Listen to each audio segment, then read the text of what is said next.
അപ്പോൾ നമ്മൾ ഈ കാണുന്ന പോലെ ഒരു കാട്ടിനകത്തൂടെ പോകാൻ വേണ്ടി പോകുന്നതിൻ്റെ രണ്ട് വശങ്ങളിലായിട്ട് മരങ്ങളൊക്കെ വെട്ടിയിട്ടുണ്ട്. പുഷ്പ അവിടെ ചന്ദ്രനാണ് വെട്ടി വിൽക്കുന്നുണ്ടെങ്കിൽ ഇവിടെ അക്കേഷ്യ മരങ്ങളാണ് വെട്ടി തറയിൽ കൂട്ടിയിട്ടുള്ളത്. അപ്പോൾ ഈ പോകുന്നതിൻ്റെ വശങ്ങളിൽ ഭയങ്കര കാടായതുകൊണ്ട് തന്നെ ആന, കാട്ടുമാക്കാൻ, കാട്ടുകരടി, കാട്ടുപുലി, കാട്ടുപോത്ത്, കാണ്ടാമൃഗമില്ല, അതൊക്കെ ഉണ്ട്. കാണാൻ നല്ല ഭംഗിയാണ്. ആദ്യമായിട്ട് വരുന്നവർക്കൊക്കെ പേടി തോന്നുമെങ്കിലും പിന്നെ നമ്മൾ ശീലം, വേറെ കുഴപ്പമൊന്നുമില്ല. അപ്പോൾ നമ്മൾ പണ്ട് ഇവിടെ ഇട്ടിട്ട് എന്നെയും കൂട്ടുകാരനൊക്കെ കാട്ടാന വെട്ടിച്ച് കൂട്ടുകാരൻ്റെ ചെരുപ്പിനൊക്കെ ചവിട്ടി പിടിച്ച് വെച്ചിരുന്ന് അവൻ അന്ന് മദ്യപിച്ചിരുന്നത് കൊണ്ട് കാട്ടാനെ എന്തൊക്കെ പറഞ്ഞ് മനസ്സിലാക്കിയിട്ട് രക്ഷപ്പെടുകയാണുണ്ടായത്. അപ്പോൾ നമ്മുടെ സ്ഥലം എന്ന് പറഞ്ഞു കഴിഞ്ഞാൽ പേപ്പാറ ഡാമിനകത്താണ് വന്നിട്ടുള്ളത്. അപ്പോൾ ഞാൻ അകത്തോട്ട് കൊണ്ടുപോകുന്ന ചുവന്ന കളറിലുള്ള സാധനങ്ങളെല്ലാം തന്നെ അതേപോലെ പുറത്തേക്ക് കൊണ്ടുപോയിക്കാളാമെന്ന് അവിടെ എഴുതി ഒപ്പിട്ട് കൊടുത്തതിന് ശേഷമാണ് ഞാൻ ഈ കാണുന്ന പോലെ അകത്തേക്ക് കയറാൻ വേണ്ടി പോകുന്നത്. കുറേ ആൾക്കാർ നമ്മളോട് കമൻറ്റായിട്ട് ചോദിക്കുന്നുണ്ട്, ചിഞ്ചുന ആ കാണുന്ന ഡ്രസ്സ് മാത്രമേ ഉള്ളൂ, അവൾക്ക് ഇത് മാത്രമേ ഉള്ളൂ, എന്നും ഈ കാണുന്ന ക്വാളിറ്റി തന്നെയല്ലേ കാണുന്നത്, വേറെ ഒന്നും ഇല്ല, ഇനി ഈ കാണുന്ന ഡ്രസ്സിട്ട് പുറത്ത് കണ്ടാൽ വലിച്ചു കീറിക്കളെന്നൊക്കെ പറഞ്ഞ് കുറേ ആൾക്കാർ വരുന്നുണ്ട്. എനിക്കറിയണ്ട 3-4 വർഷമായി വാങ്ങിയിട്ട് ഫ്ലിപ്കാർട്ടിൽ നിന്ന് ആദ്യമായിട്ടാണ് ഓൺലൈനിൽ ഒരു സാധനം വാങ്ങിയിട്ട് ഒരു ഡ്രസ്സ് വാങ്ങിയിട്ട് ഇത്രയും കാലം കിടക്കുന്നതാണ്. എന്നിട്ടാലും പുതിയതുപോലെ തന്നെ ഇരിക്കും, മനസ്സിലല്ലേ? അവർക്ക് അതിടുമ്പോൾ ഭയങ്കര കോൺഫിഡൻസ് ആയതുകൊണ്ട് അത്യാവശ്യം പോകുന്ന സ്ഥലങ്ങളെല്ലാം അത് തന്നെ ഇട്ടുകൊണ്ട് ഒരുപാട് ഡ്രസ്സൊക്കെ ഉണ്ടെങ്കിൽ അതൊന്നും ഇടില്ല. ഇത് അത്യാവശ്യം നല്ല കോൺഫിഡൻസ് ആയതുകൊണ്ട് തന്നെ അതിട്ടുകൊണ്ടായിരിക്കും പല സ്ഥലങ്ങളൊക്കെ പോകാൻ വേണ്ടി പോകുന്നത്. അവളുടെ നടത്തം കാണുമ്പോൾ പറഞ്ഞത് ഭയങ്കര കോൺഫിഡൻസ് ആണ്,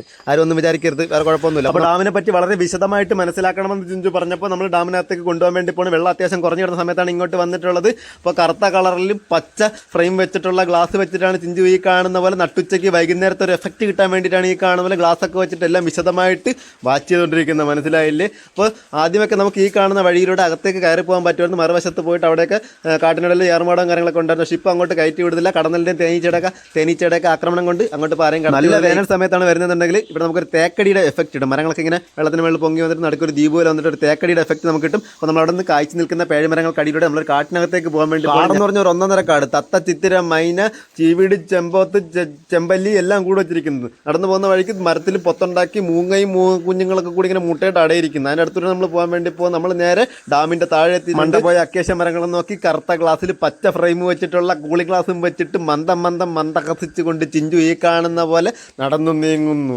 ഡാമിനകത്തുള്ള മീനുകളെല്ലാം കൈമീൻ. അപ്പോൾ നമ്മൾ വന്ന പോലെ തിരിച്ചു പോകാൻ വേണ്ടി ഇവിടെ വന്നുകൊണ്ട് ക്രിക്കറ്റ് കളിക്കാൻ പോകാൻ പറ്റാത്തതിൻ്റെ ഭാഗമായിട്ട് കൈ പിരിവിര വന്നുകൊണ്ട് തറക്കിടന്ന കല്ല് ബോളാക്കി നമ്മൾ ഈ കാണുന്നില്ല. കാടെന്നോ ഡാമെന്നോ ഇല്ലാതെ ഒരു സുനിൽ നിറയൻ എഫക്റ്റ് കാട്ടിനകത്തോട്ട് ചോദിക്കാനും പറയാൻ ആൾക്കാരും അതിലും ചാടി വന്ന് ചാടി ചവിട്ടി കൊക്കയിലേക്ക് തള്ളിട്ട് ഒന്നും വളരെ പെട്ടെന്ന് തന്നെ നമ്മൾ പുറത്തേക്ക് പോകാൻ വേണ്ടി സെക്യൂരിറ്റി കൊടുത്ത വാക്ക് പോലെ അകത്ത് കൊണ്ടുപോയ ചുവന്ന സാധനത്തിന് അതേപോലെ നമ്മൾ പുറത്തേക്കും കൊണ്ടുപോയിട്ടുണ്ട്. അപ്പോൾ നമ്മൾ നേരെ വീട്ടിലേക്ക് പോകാൻ വേണ്ടി പോകുന്ന വഴികൾ നിങ്ങൾക്ക് ശ്രദ്ധിച്ചാൽ മനസ്സിലാവും, നേരിട്ട് കണ്ടാലേ അത് മനസ്സിലാവുള്ളൂ. കേരളത്തിൽ തന്നെയാണോ നമ്മൾ ഈ പോകുന്നതെന്ന് ചിന്തിച്ചു പോകും. അമ്മാതിരി ഒരുമാതിരി സ്ഥലം, മനസ്സിലല്ലേ? കാണാൻ കിടലാണ്, നല്ല റോഡാണ്, അടിപൊളി വിശാലമായി കിടക്കുകയാണ്. പിന്നെ ഇവിടെ കാണാൻ വരുന്നവരുടെ ശ്രദ്ധയ്ക്ക് ഒരുമാതിരി മറ്റേടത്തെ കണവണ പരിപാടി ഒന്നും കാണിച്ചു വയ്ക്കരുത്. ആനമയിലും കുയിലൊക്കെ ഉള്ളതാണ്. ഇപ്പോൾ പ്ലാസ്റ്റിക്കും ചപ്പും ചവറൊക്കെ വലിച്ച് റോഡിൻ്റെ സൈഡിൽ എറിഞ്ഞു കഴിഞ്ഞാൽ അവരൊക്കെ പറക്കി നിന്നിട്ട് ചത്ത് മരുന്ന് ഇവിടെ കിടക്കും, മനസ്സിലായില്ലേ? പോകുന്ന വഴിക്ക് ഒരു വീട്ടിൽ മൊത്തം ചാമ്പയ്ക്ക പഴുത്ത് കിടക്കുന്നത്. അപ്പോൾ നമ്മളത് മോട്ടിക്കാൻ വേണ്ടി മോഷണം ഒരു കലയായതുകൊണ്ട് തന്നെ ഞാൻ ആ കല അവിടെ അഭ്യസിക്കാൻ വേണ്ടി പണ്ട് ഞാൻ ഒറ്റയ്ക്കായിരുന്ന സമയത്ത് എന്നെ മാത്രം സഹിച്ചാൽ മതിയായിരുന്നു. പക്ഷേ ഇപ്പോൾ ഞാൻ മാത്രമല്ല, എൻ്റെ കൂടെ മറ്റൊരു കറുത്ത കരങ്ങൾ കൂടി ഈ ഒരു